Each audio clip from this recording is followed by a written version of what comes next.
sharing these stories worthwhile. Tell us, where are you tuning in from today? Big city? Small town? Share with us in the comments. Now, let's dive into today's story. Chapter 1. The Weight of Success.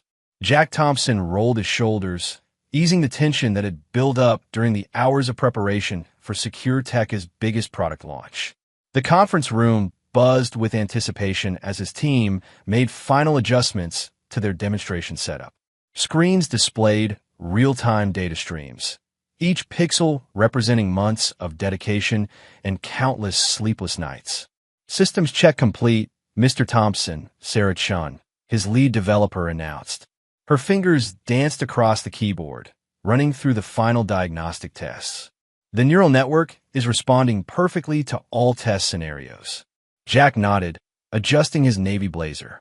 At 38, he carried himself with the quiet confidence of someone who had built something remarkable from nothing. Secure Tech wasn't just a company. It was his legacy, a testament to his belief that technology could make the digital world safer for everyone. The boardroom filled with investors, tech journalists, and industry leaders. Jack caught his reflection in one of the screens. Sharp features, determined brown eyes, and a few strands of gray at his temples that Emily kept telling him made him look distinguished. Emily, his wife's increasing emotional distance nagged at him, but he pushed the thought aside. Today wasn't about personal matters. Ladies and gentlemen, Jack began, his voice steady and assured. Today, we're not just launching a product. We're revolutionizing cybersecurity as we know it. He gestured to the main screen, where their new software sprang to life. Predict Shield doesn't just react to threats, it anticipates them. The demonstration unfolded flawlessly. The software identified and neutralized simulated cyber attacks before they could breach the system, drawing gasps and murmurs of appreciation from the audience. Jack's team had created something extraordinary, and he felt a surge of pride as he watched their months of work validate itself in real time. As you can see, Jack continued, moving through the presentation with practiced ease. Predict Shield uses advanced machine learning algorithms to analyze patterns in network traffic, identifying potential threats before they can execute their payload. Marcus Rodriguez, his head of marketing, beamed from the side of the room. They'd worked together since Secure Tech's early days, when the company operated out of Jack's garage. The press is eating this up, he whispered during a brief pause. Bloomberg's already running with the story. After the presentation, congratulations poured in. Jack shook hands, answered questions, and accepted praise with genuine humility.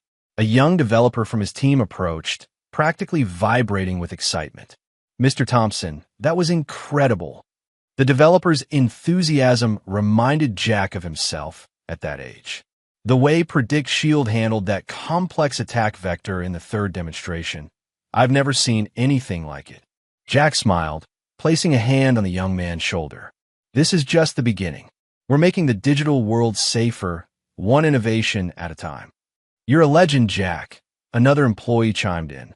Secure Tech wouldn't be here without you. The praise was gratifying, but Jack's thoughts drifted to Emily again. He pulled out his phone, hoping to see a message from her. Nothing. She hadn't even asked how the presentation went. 5 years ago, she would have been in the front row, beaming with pride. Now, she barely asked about his work.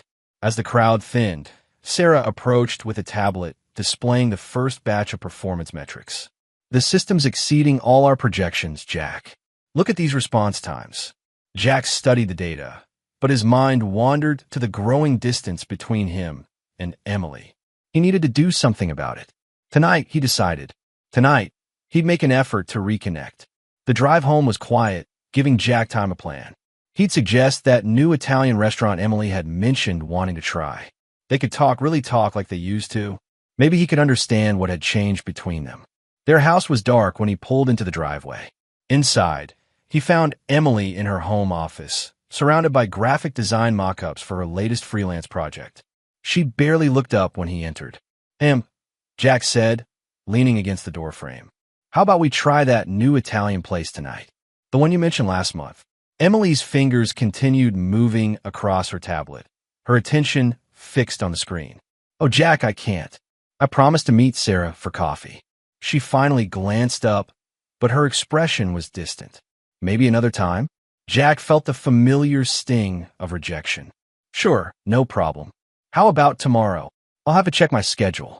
Emily returned to her work, effectively ending the conversation. Jack retreated to his study, loosening his tie. The contrast between his professional success and personal life felt like a cruel joke. He stared at the awards lining his shelves, industry recognition, innovation prizes, magazine covers featuring secure tech's rise to prominence. None of it seemed to matter when he couldn't connect with his own wife. His phone buzzed, a message from Claire, his sister. Saw the presentation online. Knocked it out of the park, little brother. Mom and Dad would be so proud. A smile tugged at his lips. Claire had always been his biggest supporter, even when secure tech was just an idea scribbled in notebooks. As a corporate lawyer, she'd helped navigate the company's early legal challenges, believing in his vision when others doubted. Jack's thoughts were interrupted by the sound of Emily's car starting. Through the window, he watched her pull out of the driveway. She hadn't even said goodbye. The house felt emptier than usual, the silence amplifying his concerns about their marriage. He turned to his computer, pulling up the scholarship program he'd established for underprivileged students interested in cybersecurity. Reading through the latest batch of applications helped center him. These young minds, eager to learn and contribute to the field, reminded him why he'd started secure tech in the first place. A knock at the door pulled him from his work. Tom, his best friend since college, stood there with 2 beers in hand. Figured you could use one of these after today's big show. How'd you get in? Jack asked, accepting the bottle. Emily let me in on her way out. Tom dropped into the leather chair across from Jack's desk. Saw the presentation online. Pretty impressive stuff, man. Jack took a long drink. Thanks. The team really outdid themselves. Yeah, but something's eating at you. Tom leaned forward, his expression serious. Is it Emily? Am I that obvious? Only to someone who's known you 20 years. Tom set his beer down. You need to talk to her, man. Something's not right. Jack sighed, running a hand through his hair. I know. She's different lately. Distant. Always has somewhere else to be. Have you asked her about it? I try, but she deflects. Changes the subject. Says everything's fine. Jack stood, pacing the room. I don't know what changed. We used to talk about everything. Marriage counseling? Jack shook his head. She won't consider it. Says we don't need it. Their conversation was interrupted by Jack's phone ringing. Margaret Wilson's name flashed on the screen. Jack suppressed a groan. His mother-in-law had impeccable timing for making difficult days worse. Jack, Margaret's voice filled his ear before he could even say hello. I hope I'm not interrupting anything important. No, Margaret. What can I do for you? Well, we're planning a family vacation to Hawaii. The whole Wilson clan. Her tone carried that familiar mix of entitlement and condescension. You'll cover the expenses, right? It's only fair since you're the breadwinner. Jack caught Tom rolling his eyes. His friend had witnessed enough of Margaret's manipulative behavior over the years to understand Jack's position. Of course, Margaret. I'll take care of it. Jack kept his voice neutral, even as frustration built inside him. Excellent. Emily will be so pleased. She deserves a break, you know. All that freelance work must be exhausting. After ending the call, Jack slumped in his chair. Sometimes I think Margaret sees me as nothing but a walking checkbook. That's because she does, Tom said bluntly. She's always been like that, man. Remember when she tried to convince Emily not to marry you because you were just a startup founder back then? Jack remembered all too well.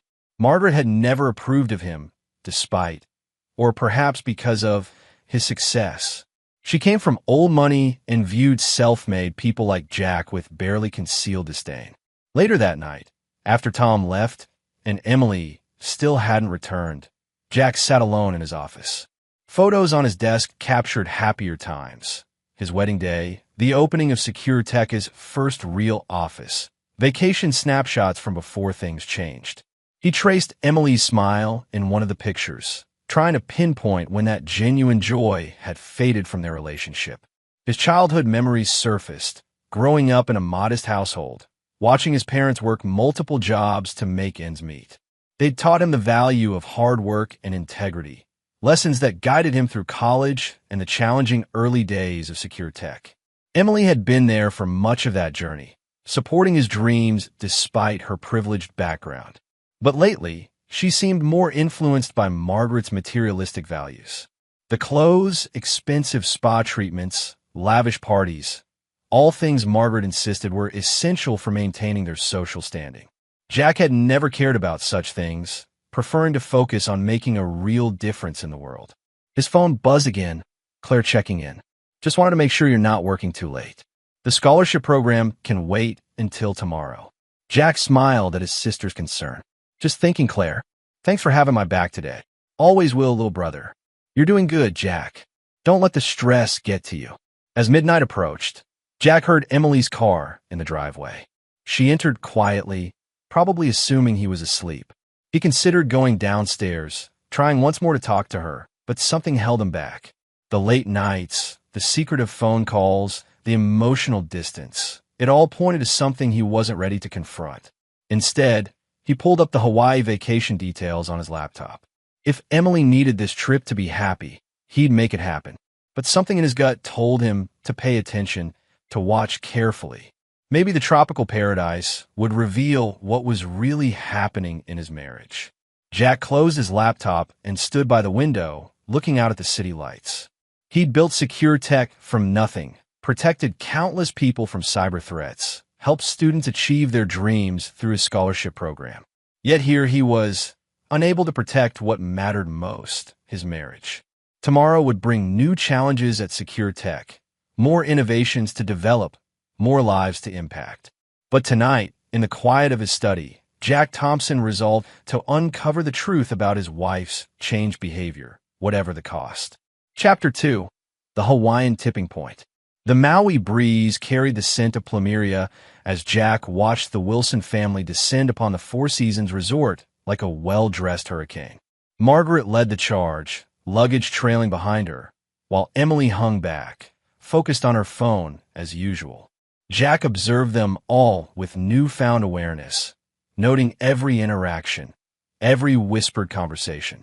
"Your suite is ready, Mr. Thompson," the concierge announced, handling their check-in with practiced efficiency. "We've arranged everything according to Mrs. Wilson's extensive requests." Jack caught the slight hesitation in the concierge's voice and couldn't blame him. Margaret had spent the past week bombarding the hotel with demands. Specific room locations, particular brands of champagne, precise thread counts for the linens. Money was no object, she'd insisted, knowing full well it wasn't her money being spent. "The presidential suite looks adequate," Margaret declared, surveying their accommodations with a critical eye. "Though I expected the ocean view to be more prominent." She turned to Jack, her expression a practiced mix of disappointment and expectation. "Perhaps you could speak to management about an upgrade?" Before Jack could respond, Emily chimed in without looking up from her phone. "Mom, please. The suite is beautiful." Her words defended Jack, but her tone carried no warmth, no real connection to the conversation. Jack busied himself unpacking, watching Margaret immediately begin planning their activities. "We simply must book the private helicopter tour," she announced, flipping through a glossy resort brochure. "An exclusive sunset cruise. Oh, and the spa's royal treatment package looks divine." Emily finally looked up from her phone, a slight flush coloring her cheeks. "Those all sound wonderful, Mom." Jack noticed her reaction, filing it away with other recent observations. Who was she texting so intently? Why did she seem nervous whenever she put her phone down? The first few days fell into a pattern. Margaret orchestrated increasingly expensive excursions. Emily remained distracted and distant, and Jack watched it all with growing suspicion. He noticed how Emily would disappear for long phone calls, always returning with flimsy excuses about work emergencies that didn't quite add up. During a private dinner at the resort's most exclusive restaurant, the situation came to a head. Margaret reached across the table, manicured fingers extended toward Jack's wallet, which he'd placed beside his plate. "We'll be using your credit card for this trip," she declared, as if announcing the weather. Emily smiled, a gesture that didn't reach her eyes. "Hope you don't mind." Jack maintained his composure. Even his anger simmered beneath the surface. He pulled out his phone, displaying a notification he'd arranged with his bank. Then you'll love this message from a bank. Margaret's eyes widened in horror as she read. Card declined due to suspicious activity. What? She screeched, drawing looks from nearby diners. How are we going to pay for everything? Jack kept his voice level, watching their reactions carefully. Don't worry, Margaret. It's just a security measure. I have other cards. He stood, straightening his jacket. Let me step outside and call the bank. Instead of making the call, Jack positioned himself near the restaurant's terrace, where he could observe the table through the glass doors. Margaret immediately huddled close to Emily, their expressions a mix of panic and anger. Jack didn't need to hear their words to understand the conversation. He'd seen enough similar exchanges lately. Tom, who had joined the trip at Jack's request, appeared beside him, testing them. Needed to see how they'd react, Jack confirmed, his suspicions deepening. Did you notice how quickly they panicked? Not about the dinner bill, but about the whole trip's expenses. They're using you, man. Tom's usual laid-back demeanor hardened. Have been for a while, from what I've seen. Jack nodded, his jaw tight. Margaret's always been manipulative, but Emily, she used to be different. Used to see through her mother's materialism. Inside, Margaret was now furiously typing on her phone, probably trying to access her own emergency funds. Funds Jack knew were largely depleted from her last few essential shopping sprees. Emily sat quietly, still checking her phone at regular intervals. Want me to have Claire look into their financials? Tom offered. She's got contacts who could. Not yet. Jack interrupted. I need to understand the full picture first. They returned to the table, where Jack smoothly produced another credit card. All sorted, he announced. Just a routine security check. The bank's being extra cautious with international charges. Margaret's relief was palpable, though she tried to mask it with indignation.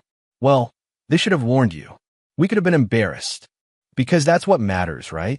Jack couldn't quite keep the edge from his voice. Appearances? Emily shot him a sharp look, the most genuine reaction she'd shown all evening. Jack, please. Let's just enjoy dinner. Later that night, Jack couldn't sleep. The suite's luxury seemed to mock him. All this expense, all this pretense, while his marriage crumbled beneath the surface. He stepped onto the balcony, the warm Hawaiian air doing little to calm his thoughts. A voice drifted up from the lower balcony, causing him to freeze. Emily's voice, soft but clear in the night air. I miss you too, Ryan. Can't wait to see you when I get back. Jack's blood ran cold. Ryan. The name triggered a memory. Ryan Mitchell, a smooth-talking investor he'd met at a charity event months ago. The pieces started falling into place. Emily's late nights, her constant texting, her emotional withdrawal. He gripped the balcony railing, his knuckles white. The ocean waves crashed below, their rhythm matching the pounding in his chest. How long had this been going on? The charity event where he'd met Ryan Mitchell played back in his mind.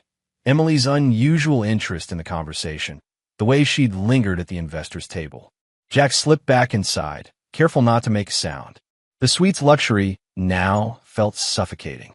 He grabbed his laptop and retreated to the private sitting room, needing space to think.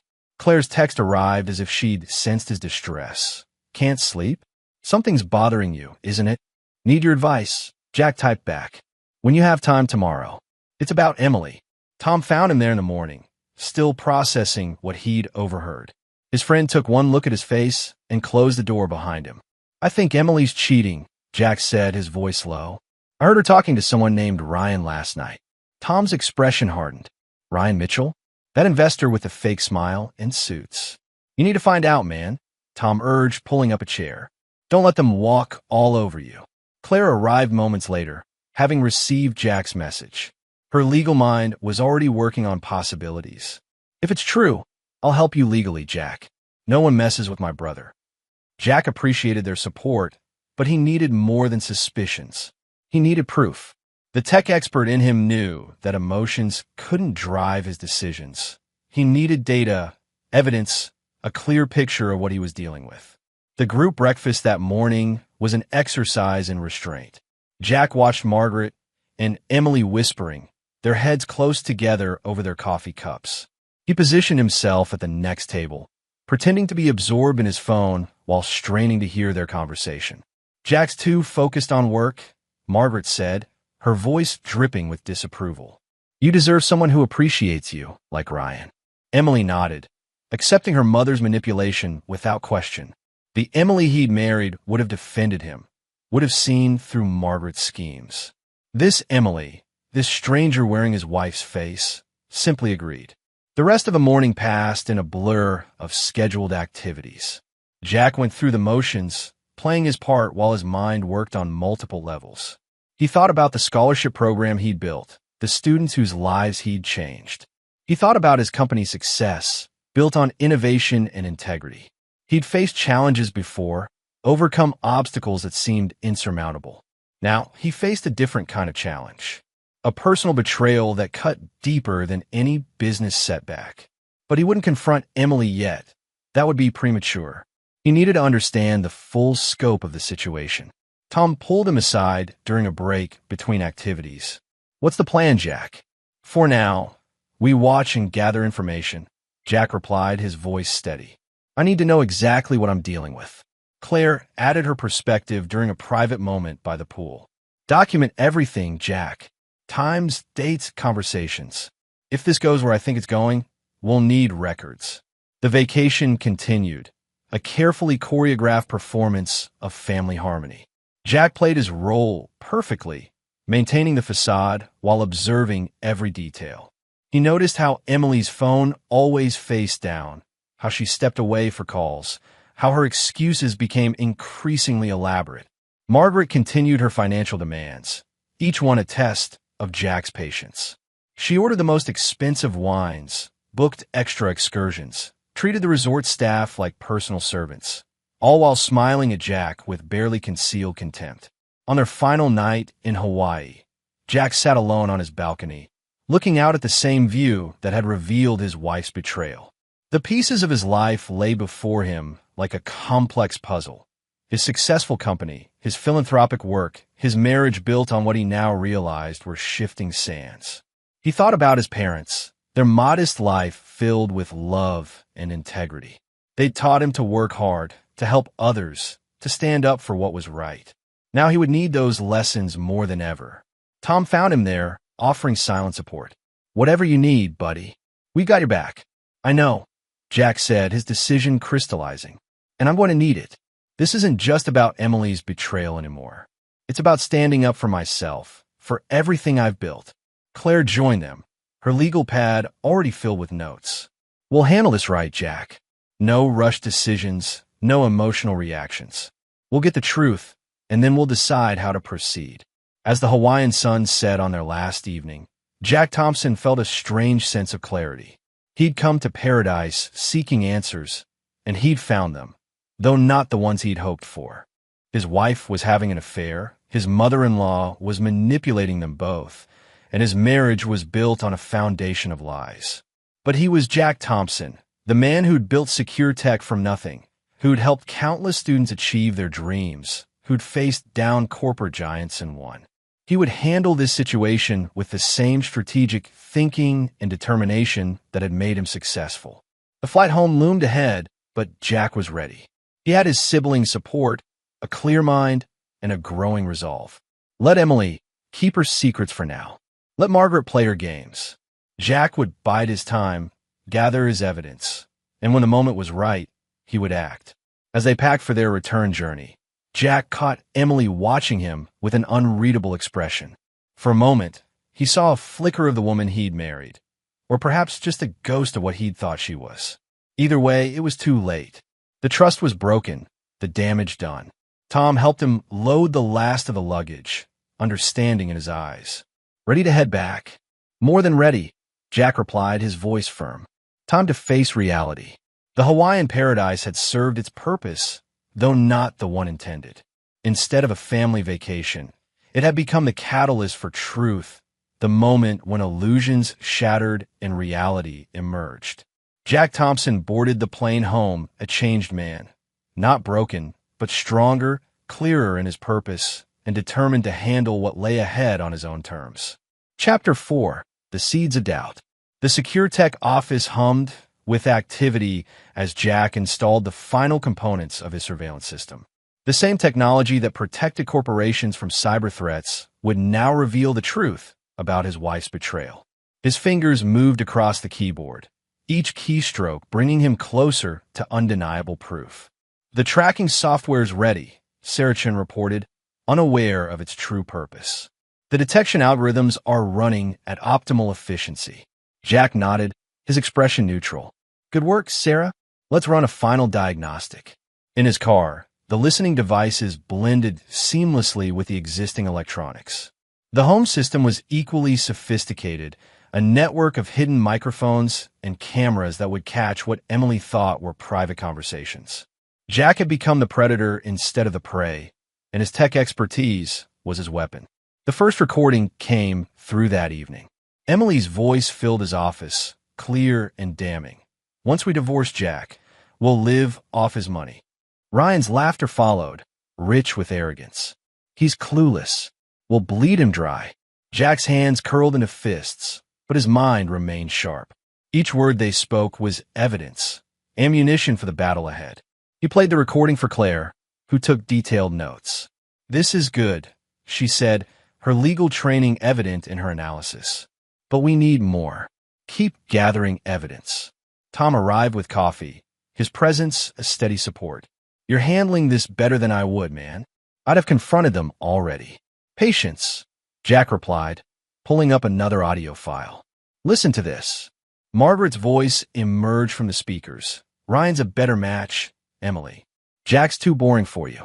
The manipulation runs deep, Claire observed, adding to her notes. Margaret's been pushing this agenda for months. Jack leaned back, his mind working through multiple scenarios. They think I'm predictable, safe. They're counting on me, following their script. So change the game, Tom suggested, understanding in his eyes. Jack's plan took shape gradually, each piece carefully considered. He began by creating a series of fake text messages and emails, using Secure Tech's advanced spoofing technology. To Emily, messages appeared from Ryan hinting at another woman. For Ryan, anonymous tips suggested Emily planned to take everything and leave him with nothing. The results manifested quickly. Emily stormed into their home one evening, her composure shattered. Are you cheating on me with someone else? She demanded into her phone. Jack, hidden in his study, recorded Ryan's confused response. What are you talking about? And what about you? I heard you're going to cut me out after the divorce. The seeds of doubt had been planted. Jack watched through the security feeds as their trust in each other began to crack. Emily checked her phone more frantically now, her messages to Ryan tinged with suspicion. Ryan's responses grew defensive, then angry. Claire reviewed the mounting evidence with professional detachment. You're building a solid case, Jack. But be careful. We need to keep this legal. Or at least appear legal, Tom added, earning a sharp look from Claire. Jack's next move required a different approach. He arranged a meeting with Ryan, playing the role of an unsuspecting husband. The coffee shop provided neutral ground, its mundane setting perfect for his purpose. I've heard good things about your project, Jack said, watching Ryan's face carefully. The investment potential looks promising. Ryan's eyes lit up with poorly concealed greed. That would be fantastic, Jack. Let's make it happen. The trap was set. Jack established a shell company, creating a paper trail that would seem legitimate under casual inspection. Ryan, eager to impress his lover's wealthy husband, invested heavily in the fake opportunity. Emily, however, wasn't as easily fooled. She recognized Jack's sudden interest in Ryan's business as unusual. Her counterattack came through whispered conversations and pointed questions at Secure Tech. I heard the new software has serious security flaws, she mentioned to a board member at a company event. Jack's been cutting corners. The rumors spread quickly. Secure Tech's stock price dipped as investors grew nervous. Employees whispered in break rooms, wondering if their visionary leader had lost his touch. She's trying to ruin me, Jack told Claire during an emergency meeting, spreading lies about my company. Claire's response was immediate and practical. She's desperate, Jack. We'll fix this. I'll handle the legal side. Jack had anticipated this move. He released comprehensive documentation of Secure Tech's financials and security protocols, demonstrating the company's solid foundation. The stock price rebounded stronger than before, and employee loyalty deepened. "You've got them running scared," Tom observed, watching the security feeds with Jack. "What's your next play?" Jack's answer was interrupted by a call from Margaret. "Jack, dear, about the country club membership." "Not now, Margaret." Jack cut her off, his voice carrying an edge that made her pause. "I'm dealing with some important business matters." The silence that followed was telling. Margaret, unused to being dismissed, struggled to respond. "Well, we'll discuss it later." After ending the call, Jack turned to his friends. "They think they're playing chess, but they don't realize I've changed the game entirely." Tom nodded, understanding. "They're still thinking moves ahead, but you're playing a different board." "Exactly," Jack agreed, pulling up new data on his screens. "And they won't realize their mistake until it's too late." In the following days, Jack's plan accelerated. He used secure tech as resources to monitor Emily and Ryan's every communication, building a comprehensive picture of their betrayal. Each piece of evidence was carefully cataloged, each interaction analyzed for potential leverage. Saracen noticed her boss's increased focus. "You're spending a lot of time on these new security protocols, Mr. Thompson." "The best defense is a perfect defense, Sarah," Jack replied, the double meaning clear to him alone. Claire arrived with updates from her legal team. "We've documented everything, Jack. The affair, the financial manipulation, Margaret's involvement. When you're ready to move, we'll have an airtight case." "Not yet," Jack said, watching Emily's car pull into their driveway through the security feed. "Let them think they're winning. It'll make their fall harder." Tom, sprawled in his usual chair, raised an eyebrow. "You're enjoying this, aren't you?" "Not enjoying," Jack corrected, his expression grim. "But I won't deny feeling satisfied watching their plan unravel." The evidence mounted as days passed. Emily's late-night calls to Ryan grew more frequent, their content more revealing. Margaret's attempts to manipulate the situation became increasingly desperate. And through it all, Jack watched, recorded, and planned. "She's underestimated me," Jack said to Tom as they reviewed new footage. "Now it's time to tighten the noose." Chapter 5. Escalating Tensions.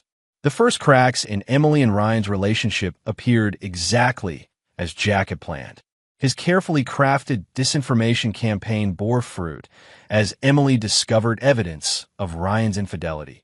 Photos Jack had doctored using secure tech as advanced software.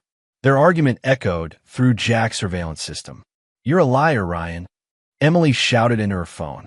"You're the one planning to leave me." Ryan's response crackled with static and fury. "Me? What about those bank transfers you've been hiding? Planning your escape with Jack's money?" Jack watched the feed from his office, noting how Emily's composure cracked. The forged documents he'd planted, suggesting she was secretly draining their accounts, had hit their mark. "They're turning on each other," Claire observed, reviewing the transcripts. "But be careful, Jack. This has to look natural." Tom lounged nearby, his casual posture belying his attention to detail. "Ryan's getting desperate. He might try something stupid." Jack's prediction proved accurate. That night, Secure Tech's security system detected an attempted breach. Ryan, losing money and patience, tried to hack into the company's servers. "Amateur," Saracen reported, tracking the attack. "He's using basic penetration tools, nothing sophisticated." Jack allowed the attempt to continue long enough to document it thoroughly. "Let him think he's getting somewhere. We'll use this later." Claire reviewed the logs with growing satisfaction. "We can press charges, Jack." "He's done." "Not yet," Jack replied, his voice measured. "Let him think he's winning. It'll make his fall harder." The pressure began to show on Emily. Her carefully maintained facade cracked as her relationship with Ryan deteriorated. She appeared at Jack's office unannounced, her outfit failing to hide her desperation.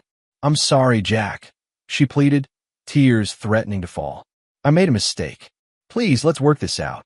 Jack regarded her coldly, remembering the recordings of her plotting with Ryan. "You made your choice, Emily. Now you'll face the consequences." "You don't understand," she tried again, reaching for his hand. "Things with Ryan, it's not what you think." "Try it," Jack replied, his voice devoid of emotion. "You'll regret it." Emily's face hardened, her vulnerability replaced by anger. You think you know everything, don't you? You're not the only one with secrets, Jack. She stormed out, leaving Jack to consider her threat. He pulled up the surveillance feeds, watching her retreat to her car. Her phone was already in her hand, no doubt calling Ryan or Margaret. Margaret's intervention came the next morning. She burst into Jack's office, her expensive perfume failing to mask the stench of desperation. "You're ruining my daughter's life," she yelled, ignoring the startled looks from employees. Jack calmly played the recording of her encouraging the affair. "Stay out of this, Margaret, or you'll lose everything too." The color drained from Margaret's face as she heard her own voice plotting against Jack. She backed away, her aristocratic bearing crumbling. "How dare you?" she whispered, but the threat in her voice had vanished. "How dare I?" Jack stood, his presence filling the room. "How dare I protect myself from your schemes? Your manipulation? Think carefully about your next move, Margaret. Very carefully." After she left, Tom emerged from the adjacent room. "She's scared now. Really scared." "Good," Jack replied, turning back to his monitors. "Fear makes people sloppy, and sloppy people make mistakes." The surveillance continued, revealing new layers of betrayal. Ryan, desperate for money, began pressuring Emily for access to Jack's accounts. Emily, caught between her lover and her comfortable life, grew increasingly erratic. "He's cornered," Jack told Tom, watching Ryan's increasingly frantic attempts to salvage his investments. "And cornered animals bite." Tom nodded, understanding the warning. "I'm here, buddy. Whatever you need." Jack's revenge intensified. He used his connections to block Ryan's business deals, ensuring potential investors received anonymous tips about his questionable practices. Emily's graphic design clients mysteriously learned of her personal drama, leading to canceled contracts. Claire maintained the legal framework, ensuring each action appeared coincidental. "We're walking a fine line, Jack, but so far everything's clean." The pressure mounted as Jack's plans squeezed them from all sides. Ryan's financial situation deteriorated rapidly, his investment in Jack's shell company draining his resources. Emily's attempts to maintain her social standing faltered as rumors spread through their circle. Margaret, watching her daughter's life unravel, made one final attempt to intervene. She appeared at Jack's house late one night, her usual polish replaced by desperate determination. "Name your price," she demanded. "Everyone has one." Jack played another recording, her voice discussing plans to bleed him dry with Emily. "You taught her well, Margaret. The manipulation, the entitlement. But you forgot one thing." "What's that?" Margaret whispered, though her expression suggested she already knew. "You underestimated me. All of you did." Jack's voice carried no anger, only certainty. "Now leave my house before I add trespassing to the evidence I'm gathering." As Margaret's car disappeared into the night, Tom appeared with his usual impeccable timing. "Want to follow her?" "No need," Jack replied, pulling up the tracking data on his laptop. "We know exactly where she's going." The next phase would require perfect timing. Jack had the evidence, the leverage, and the means to destroy them all. But revenge, he knew, was a dish best served. "They're about to learn," he told Tom, "exactly what happens when you betray Jack Thompson." Claire arrived with fresh legal documents. "Everything's in place, Jack. When you're ready to move, they won't know what hit them." Jack nodded, his expression resolute. The end game was approaching, and he would ensure they felt the full weight of their choices. Emily's betrayal, Ryan's greed, Margaret's manipulation, all would be answered for, systematically and completely. "Let them think they still have a chance," he said, watching the security feeds. "The trap is set. Now we wait for them to walk right into it." Chapter 6, The Breaking Point. The collapse of Ryan's financial world came. His investment portfolio, centered around Jack's fake opportunity, crumbled like a house of cards.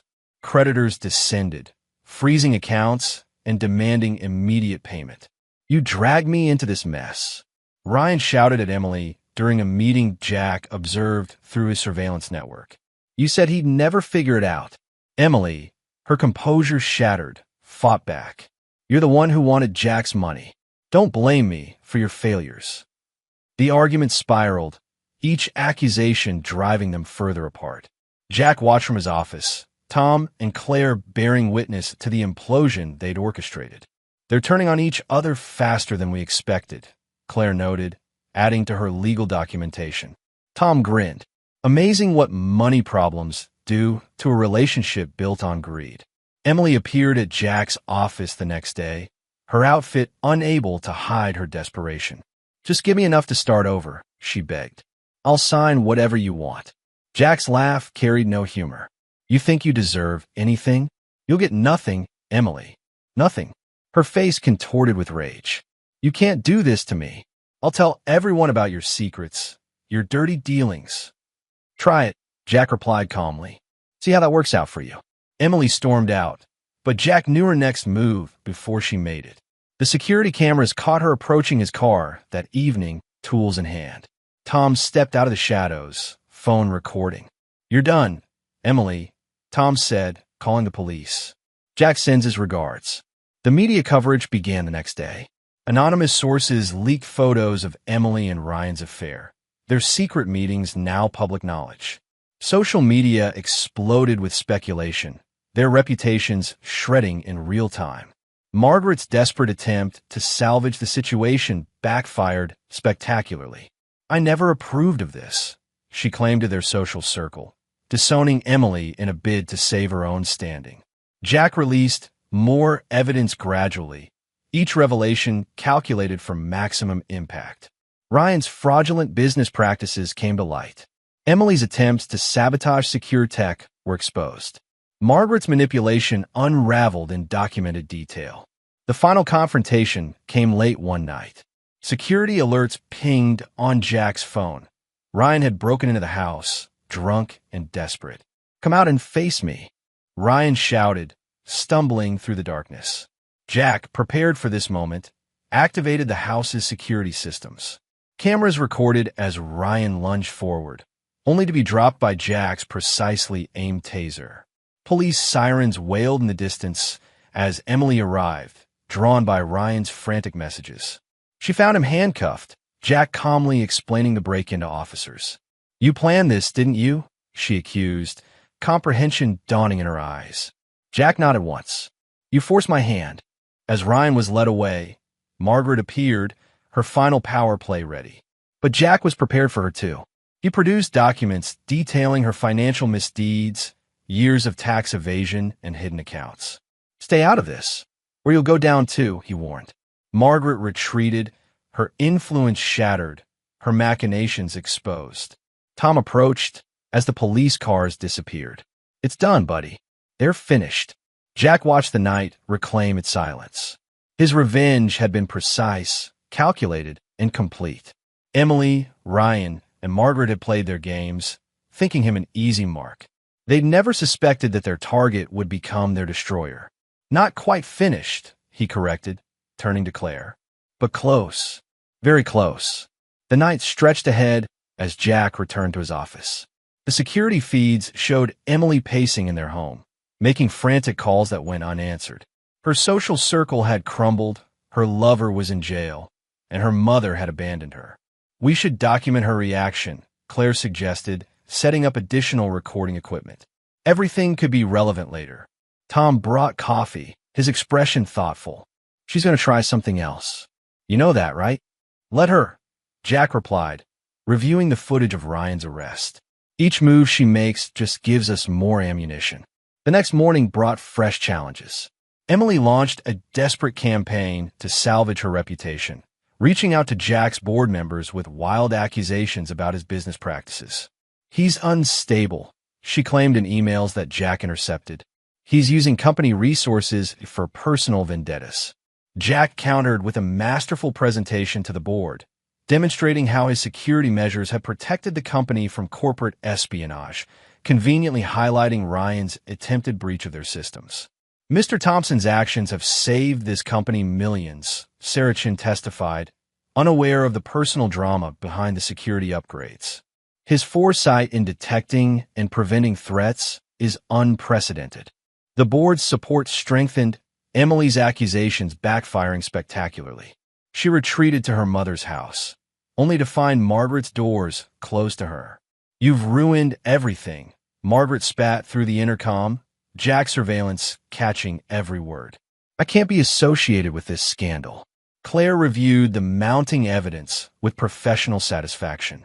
The pressure's getting to them. They're making mistakes.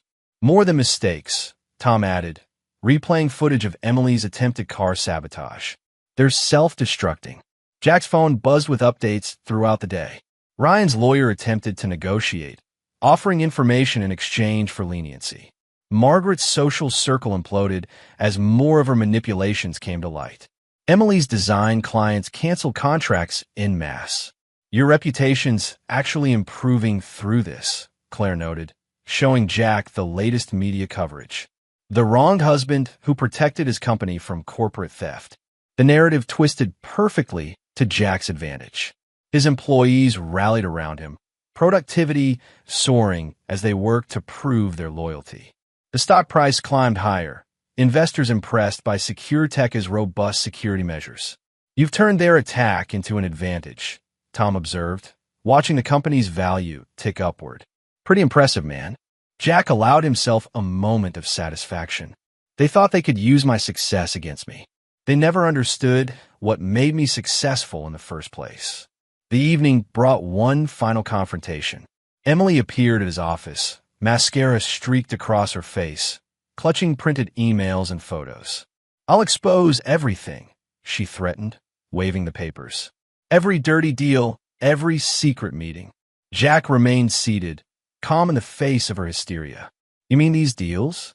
He pulled up documentation on his screen, showing legitimate business transactions and board-approved decisions. "Were these meetings?" Security footage appeared, showing normal corporate operations. "That's not. I had proof," Emily stammered, her ammunition dissolving. "No, Emily. You had assumptions. Guesses. The desperate lies of a man trying to steal what I built." Jack stood slowly. "Ryan fed you what you wanted to hear, and you believe him because it fit your narrative. The narrative your mother helped create." Emily's composure cracked entirely.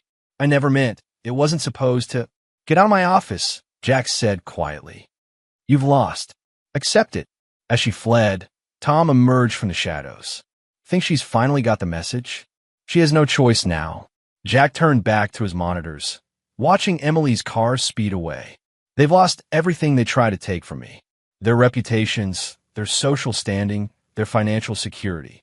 Claire arrived with final updates. Ryan's lawyer is pushing for a deal. He's willing to testify about Margaret's involvement in exchange for reduced charges. "Decline it," Jack instructed. "Let him face the full consequences. Margaret will get what's coming to her without his help." The night deepened as they reviewed their victory. Emily had retreated to a cheap hotel. Her credit cards declined at more prestigious establishments. Ryan sat in a cell, his dreams of wealth shattered. Margaret faced social exile, her carefully constructed image destroyed. "It's almost poetic," Tom mused, watching the various security feeds. "They tried to tear you down and ended up destroying themselves." Jack stood by his office window, looking out at the city lights. He'd built his success from nothing, fought for everything he'd achieved. These people, his wife, his mother-in-law, the manipulative investor, had thought him weak because he was kind. They'd mistaken his generosity for naivety. "The game's over," he said finally, "and they never even understood the rules." Claire gathered her legal documents, each page documenting the comprehensive destruction of those who betrayed her brother. "What now, Jack? Now?" Jack turned from the window, his expression determined. "Now we make sure they can never recover.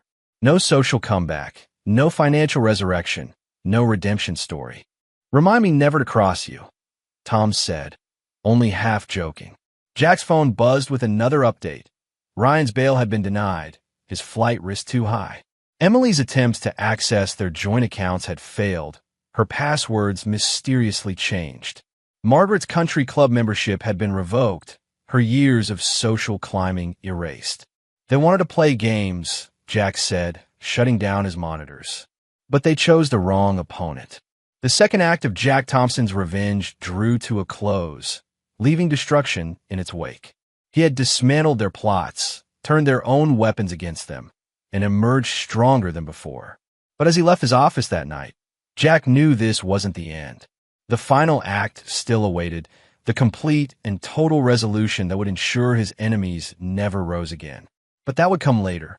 For now, he savored the satisfaction of a battle well won, a revenge perfectly executed.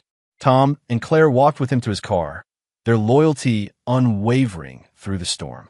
They'd helped him transform from victim to victor, watched him dismantle his opponents piece by piece.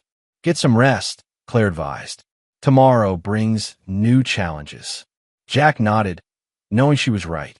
The war wasn't over, but this battle was won. He'd shown Emily, Ryan, and Margaret exactly who they'd underestimated, and the price of that mistake would echo through their lives forever. The night embraced him as he drove home, his mind already turning to the next phase of his plan.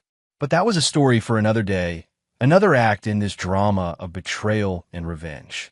For now, he had demonstrated beyond any doubt that crossing Jack Thompson was a fatal mistake, one his enemies would regret for the rest of their lives. Chapter 7. The Reckoning. The divorce proceedings unfolded in a pristine courtroom, each detail meticulously prepared by Claire's legal team. Emily sat across the aisle, her clothes replaced by a modest suit that betrayed her diminished circumstances. Jack maintained his composure, watching his years of marriage dissolved into clinical legal terms. "The prenuptial agreement stands," Claire announced, presenting the documentation. "Furthermore, the evidence of infidelity and attempted corporate espionage nullifies any claim to additional assets." Emily's lawyer, a junior associate from a mid-tier firm, shifted uncomfortably. Her previous attorney had withdrawn after learning the full scope of evidence against her. "Your Honor, my client contests the validity of certain evidence." Objection overruled. The judge interjected, reviewing the comprehensive documentation. "The evidence has been authenticated by multiple independent experts." Jack observed Emily's reaction. The confident socialite who had plotted his downfall now slumped in her chair, reality crushing her carefully constructed facade. "You chose Ryan over Jack," Claire stated during her closing argument. "Now live with it." The judge's ruling left no room for appeal. Emily received nothing. No alimony, no property, no shares in Secure Tech. The prenuptial agreement, combined with her documented betrayal, stripped away any claim to the wealth she'd tried to steal. Outside the courtroom, Margaret waited, her own social standing in tatters. "This isn't over, Jack," she hissed, but her threat carried no weight. "It was over the moment you decided to manipulate my marriage," Jack replied. "You never understood what you were dealing with." Tom stood nearby, recording the interaction. "Want me to show her the rest of our evidence?" Margaret retreated, finally comprehending the depth of her defeat. Her influence had crumbled, her social circle abandoned her, and now her daughter faced financial ruin. Back at Secure Tech, Jack reviewed the latest reports on Ryan's situation. His former rival had fled the country, leaving behind a mountain of debt and legal troubles. Anonymous tips ensured authorities in multiple jurisdictions were aware of his movements. "He'll spend his life running," Jack told Tom, scanning the international alerts. "No financial center will touch him now." Sarah Chun interrupted with updates on the company's latest innovations. "The new security protocols are exceeding expectations, Mr. Thompson. The beta testers are impressed." Jack immersed himself in the work, finding solace in the technology that had helped expose his enemies. Secure Tech's stock soared as new contracts poured in, each success a reminder of what his betrayers had tried to steal. "I won't let their betrayal define me," he explained to Claire during a late-night strategy session. "I'm stronger than that." The scholarship program expanded, funding education for dozens of promising students. Jack spoke at universities, sharing his expertise while carefully avoiding any mention of his personal trials. His employees watched with growing respect, witnessing both his professional brilliance and personal resilience. A letter arrived from Emily, the paper expensive but the handwriting shaky. "I was wrong, Jack. Please, give me another chance," she pleaded. The words rang hollow, desperation seeping through each line. Jack fed the letter into his shredder without reading beyond the first paragraph. Tom raised an eyebrow at the gesture. She hasn't learned, Jack explained, still trying to manipulate instead of accepting responsibility. Reports filtered in about Emily's new reality. Her graphic design business struggled. Potential clients whispered about her scandal, and former friends avoided association. She'd moved into a small apartment, her dreams of luxury shattered by her own choices. Margaret withdrew from society, her influence destroyed by the evidence Jack had gathered. The country club membership she'd prized was revoked, her social climbing revealed as a hollow pursuit. Karma, Tom commented, watching security footage of Margaret being turned away from her former social haunts. They played with fire. Jack focused on Secure Tech's future, pushing the company into new territories. A revolutionary product launch drew international attention, showcasing innovations that left competitors scrambling to catch up. The stock options you offered meant more than money, Sarah Chun told him during a team celebration. They showed you believed in us. Claire monitored the legal aftermath, ensuring their enemies remained contained. No social comeback, no financial resurrection, she confirmed. They're finished, Jack. At a tech conference in Singapore, Jack delivered the keynote address. Journalists praised his vision, unaware of the personal battles behind his success. In the audience, Lisa Matthews took notes, her journalist's instincts sensing a deeper story. "You're an inspiration, Jack," she said afterward, introducing herself. "Not many people could come back from what you went through." Something in her direct gaze caught his attention. Unlike Emily's calculated charm, Lisa's interest seemed genuine, professional, but warm. "Would you like to discuss it over coffee?" he found himself asking. Chapter 8. The Aftermath. Jack's office at Secure Tech became a testament to his resilience. News articles highlighted the company's innovations, while private screens monitored his fallen enemies. He transformed from victim to victor, but the cost of that transformation weighed on him.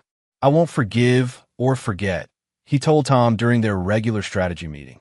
"But I won't let it consume me either." Reports of Emily's struggles provided a steady reminder of justice served. Her low-paying job barely covered rent. Her social media presence dwindled to nothing, and her attempts to rebuild her design career met consistent rejection. "I had everything, and I threw it away," she confided to a coworker, unaware that Jack's surveillance still caught her words. All for a lie. Margaret offered no comfort to her daughter's pleas. "You made your bed, Emily. Lie in it," she snapped during a brief phone call. Her own life had unraveled, her carefully cultivated image destroyed by Jack's systematic exposure of her manipulations. News of Ryan's arrest in Bangkok reached Jack's desk through his international monitoring network. The former investor's attempt to scam wealthy expatriates had backfired spectacularly. "He thought he could use me," Jack explained to Claire, reviewing the police reports. "Now he's exactly where he belongs." Claire nodded, adding the information to their extensive documentation. "You played the game, Jack, and you won." The scholarship program flourished under Jack's expanded funding. Dozens of students received opportunities they'd never imagined possible, their gratitude evident in letters and emails that meant more than any revenge. "Success isn't just about money," he told a group of young entrepreneurs during a mentoring session. "It's about integrity." Secure Tech's employees rallied around their leader, productivity reaching new heights. The loyalty he'd shown during difficult times returned multiplied, creating an atmosphere of innovation and trust. Lisa's presence in Jack's life grew naturally, their coffee meetings extending into dinners and long conversations.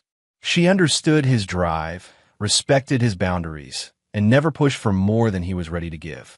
"You deserve happiness, Jack," she said one evening as they walked through a quiet park. "Maybe it's time to look forward instead of back." The suggestion resonated with him. His revenge had been complete, his enemies defeated. Perhaps there was more to life than monitoring their downfall. Tom noticed the change in his friend's demeanor. "Lisa's good for you, man. She sees the real you." Security feeds showed Emily attempting to rebuild her life, each effort thwarted by the reputation she'd earned. Her small apartment felt like a prison compared to the luxury she'd known, her former friends unreachable behind walls of social ostracism. Margaret's isolation deepened as her financial misdeeds came to light. Though Jack chose not to pursue legal action, the evidence he'd gathered ensured her social rehabilitation remained impossible. "She's suffered enough," he told Claire when she suggested pressing charges. "Let her live with the consequences of her choices."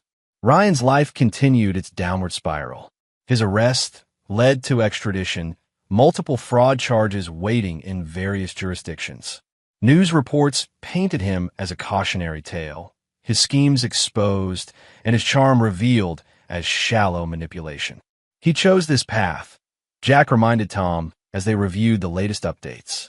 "And I made sure it led to ruin." Lisa's work as a journalist gave her unique insight into Jack's world. She understood the tech industry's complexities and appreciated the significance of his innovations. "I'm ready for this," Jack told her as they planned their first vacation together. A fresh start. The trip represented more than just travel. It marked a transition from revenge to renewal, from past pain to future possibilities. Secure Tech launched revolutionary products, each success building on the last. Jack's leadership style evolved, combining his technical expertise with a deeper understanding of human nature. "Your experience changed you," Lisa observed during a quiet dinner. But not in the way they intended. She was right. The betrayal had forced him to confront his own strength, to recognize that kindness didn't equal weakness. His success had grown from that understanding, creating something his enemies could never comprehend. Chapter 9. The Final Victory. Secure Tech's global headquarters buzzed with excitement as Jack prepared for the International Technology Summit. His company had revolutionized cybersecurity, saving countless businesses from digital threats while setting new industry standards. "The neural network's response time has doubled," Sarah Chin reported, pride evident in her voice. "Nobody else comes close to this level of protection." Jack's name had become synonymous with innovation and resilience. Awards lined his office walls, but he remained focused on pushing boundaries, exploring new possibilities. "I'm just one part of this," he said during his acceptance speech at a prestigious tech gala. "Success comes from building something larger than yourself." Claire watched from the audience, leaning close to Tom. "He's unstoppable now." The truth of that statement reflected in Secure Tech's market position. Competitors struggled to match their advancements, while Jack's team continued breaking new ground. Emily's attempts at redemption faltered against the walls of her past choices. Her small design business collapsed under the weight of her reputation, clients unwilling to risk association with her name. "I can't escape my past," she admitted to a sympathetic barista. Jack made sure of that. The barista, familiar with a widely publicized scandal, offered no comfort.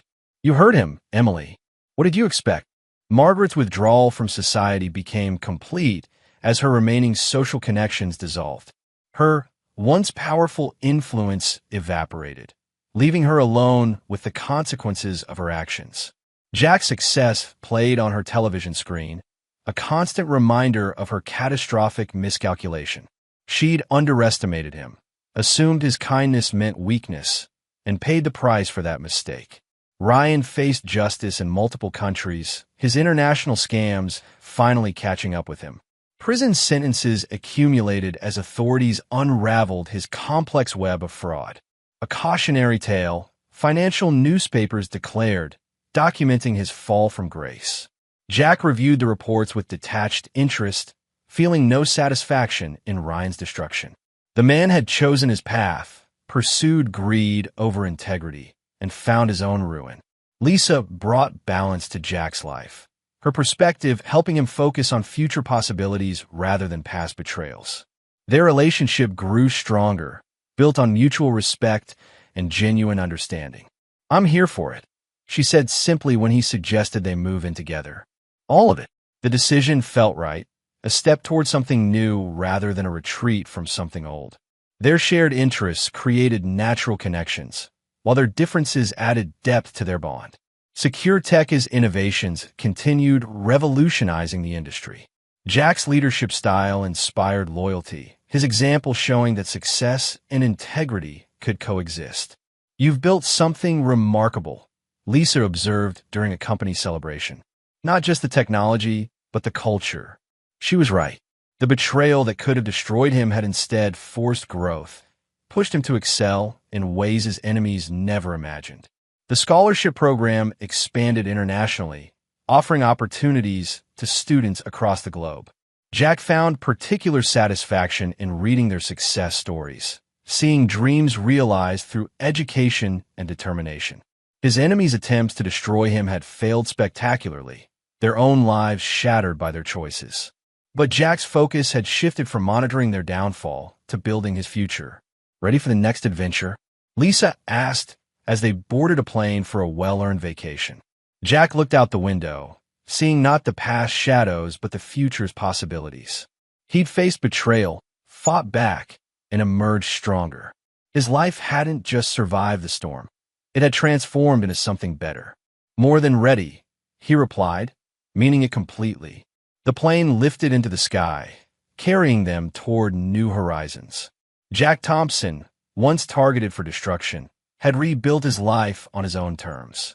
His success stood as testament to resilience, his happiness proof that the best revenge was not just surviving, but thriving. The victory was complete, the story concluded, not with the destruction of his enemies, but with the creation of something they could never take away, a life built on strength, integrity, and the power of moving forward. Epilogue. 5 years later, the SecureTech Tower dominated the Manhattan skyline, its glass facade reflecting the morning sun. Inside the top-floor office, Jack Thompson, now 43, reviewed the latest global security reports on his holographic display. The company had grown beyond his original vision, protecting not just corporations but entire nations from cyber threats. "The AI integration is complete," Sarah Chen announced, now Chief Technology Officer after years of loyalty and brilliance. "The predictive accuracy rates are unprecedented." Jack nodded, studying the data streams. The past 5 years had transformed SecureTech from a successful company into a technological powerhouse. Their security protocols had prevented 3 major global cyber attacks in the past year alone, earning accolades from governments worldwide. "The Thompson algorithm changed everything," Sarah continued, referring to the revolutionary code that had made their latest innovations possible. "Nobody else comes close to matching our protection levels." Lisa, now Lisa Thompson, entered the office carrying their 2-year-old daughter, Emma. After their marriage 3 years ago, they found a balance between their careers and personal life that neither had thought possible. Lisa's journalism had evolved into writing influential books on technological innovation and corporate ethics, with Jack's story serving as a powerful case study. "Daddy," Emma reached for Jack, her small hands grasping at the air. Jack took her, the simple action reminding him how much his life had changed. "The Foundation's annual gala is tonight," Lisa reminded him, straightening his tie. "The new scholarship recipients are excited to meet you." The Thompson Foundation had expanded far beyond its original scope. What started as a scholarship program now funded technological education worldwide, built innovation centers in developing countries, and supported promising startups. Jack found particular satisfaction in helping young entrepreneurs avoid the pitfalls he'd encountered. Claire arrived next, her legal expertise now focused on shaping international cybersecurity laws. "The EU just adopted our proposed framework," she announced. "It's official. SecureTech standards are going global." Tom lounged in his usual chair, though his casual demeanor belied his position as head of security operations. "Remember when we thought exposing a simple affair was complicated?" he joked, referring to the events that had changed their lives half a decade ago. Jack's thoughts briefly turned to his former enemies. The years had proven the thoroughness of his revenge, their lives permanently altered by their choices. Emily had never recovered her social or professional standing. Recent reports showed her working at a small graphic design firm in Milwaukee, her dreams of luxury permanently shattered. Her attempts to rebuild her reputation had failed, the internet's long memory ensuring potential clients always discovered her past. She tried reaching out again, Claire mentioned, pulling up a message on her tablet. Wanted to explain her side in some documentary about corporate scandals. Delete it, Jack replied, bouncing Emma on his knee. The past is past. Ryan Mitchell's story had become a cautionary tale in business schools. After serving 3 years in various prisons for fraud, he'd been released only to find himself unemployable in any financial capacity. Last reports placed him in South America, teaching English at a small language school, a far cry from his days of corporate manipulation. Margaret Wilson had perhaps suffered the most complete transformation. The once proud socialite now lived in a modest retirement community in Florida, her financial misdeeds and social machinations having cost her everything she valued.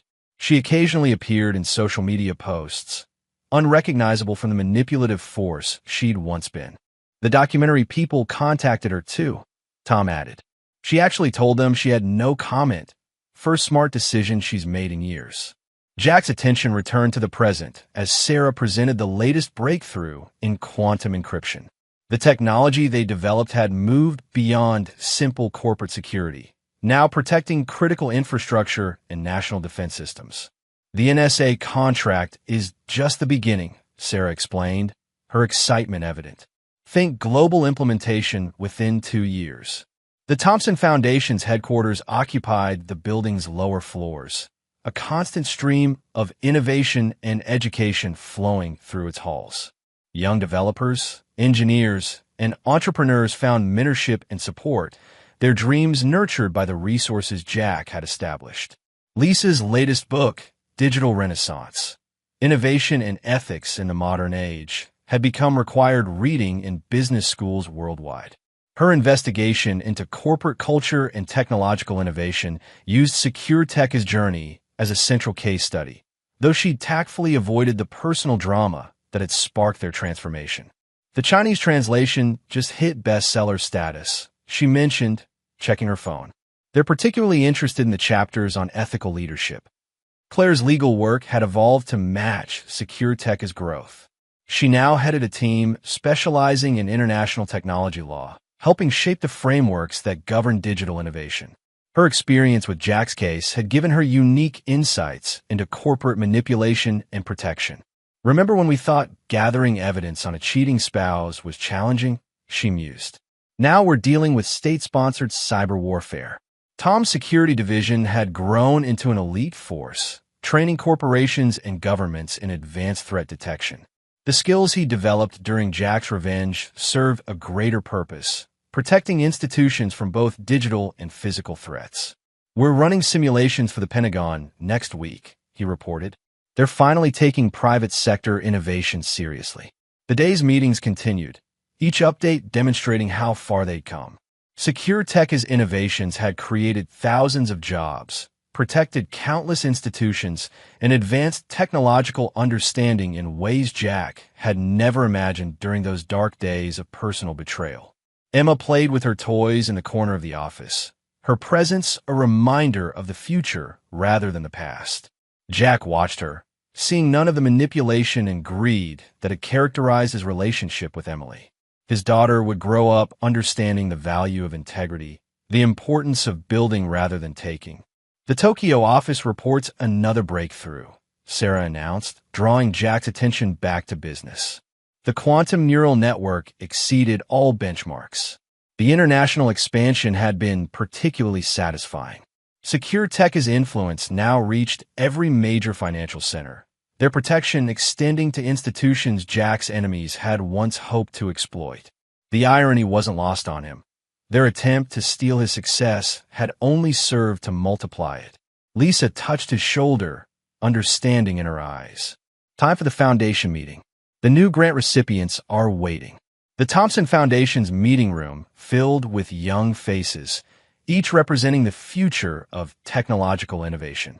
Jack studied them, remembering his own journey from ambitious entrepreneur to revenge-driven tactician to industry leader.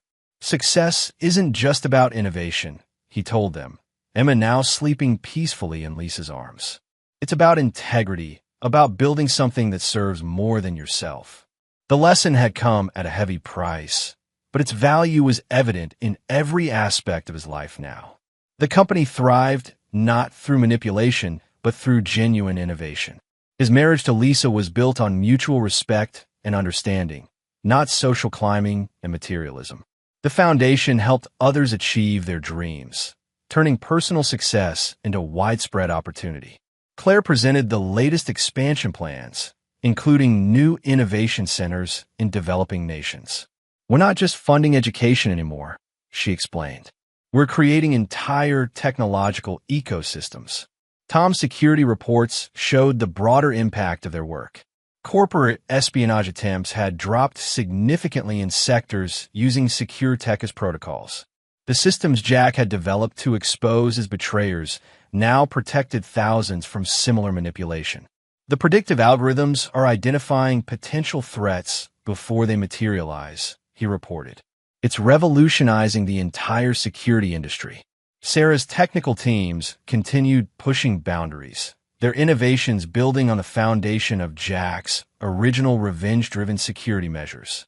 The technology that had exposed Emily and Ryan's betrayal had evolved into tools protecting global communications and financial systems. "The quantum encryption suite is ready for beta testing," she announced. Early results suggest it's truly unbreakable. As evening approached, Jack prepared for the Foundation's gala. The annual event had become a celebrated gathering of technological innovators and ethical business leaders. Unlike the social climbing of his past life, these connections served genuine innovation and progress. Lisa adjusted his bow tie, their reflection in the office windows a sharp contrast to his memories of Emily's superficial attention. Ready to inspire another generation? The ballroom filled with guests, from promising students to industry leaders. Jack watched Emma charm the attendees, her innocent enthusiasm a reminder of why he'd built all this. The revenge that had once driven him had transformed into something far more meaningful, a legacy of innovation and opportunity. Claire managed the legal aspects of the evening, ensuring the Foundation's new initiatives met international regulations. Her work had expanded from protecting one man's interests to shaping global technological law. The EU representatives are particularly interested in the ethical AI protocols, she mentioned between presentations. They're talking about making them industry standard. Tom supervised security with his usual relaxed efficiency, though his team's capabilities far exceeded typical event management. The skills honed during Jack's revenge now protected international conferences and global leaders. "Remember when we thought recording a few conversations was high-tech?" he joked. "Now we're running quantum-encrypted security networks." The evening's keynote speech fell to Jack, with Lisa and Emma watching proudly from the front row. He surveyed the audience, seeing not the social climbers and manipulators of his past, but genuine innovators and dreamers.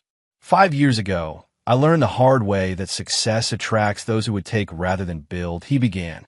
But true innovation comes from integrity, from creating something that benefits more than yourself. The lesson resonated through the room, though few knew its personal origins. The Thompson Foundation had become a symbol of ethical innovation, its principles shaped by Jack's journey from victim to victor to visionary. Late that night, after the guests had departed and Emma slept peacefully in her bed, Jack and Lisa stood in his office, looking out over the city. The SecureTech Tower's reflection in other buildings created a pattern of light and innovation, a physical manifestation of how far they'd come. "Any regrets?" Lisa asked, though she knew the answer. Jack thought about Emily's latest attempt at contact, about Ryan's fall from grace, about Margaret's isolated existence. Their betrayal had sparked a transformation they could never have anticipated, creating something far beyond their ability to comprehend or corrupt. "None," he replied, holding his wife close. Everything led here. The city lights twinkled below, each one representing a life or system protected by SecureTech's innovations. The revenge that had once consumed him had evolved into something greater, a legacy of protection, innovation, and opportunity. Tomorrow would bring new challenges: quantum computing breakthroughs, international security threats, Foundation initiatives. But tonight, Jack Thompson stood at the peak of an empire built not on revenge, but on the principles his enemies had tried to corrupt. In the end, their betrayal had given him more than they'd ever hoped to take. Not just success, but purpose. Not just wealth, but meaning. Not just victory, but true happiness. The empire he'd built from their treachery now served as a beacon of innovation and integrity, a testament to the power of turning betrayal into blessing. Emma's toys lay scattered in the corner of his office, a reminder of the future he was building. The next generation would face its own challenges, but they would do so armed with the tools and principles he'd established.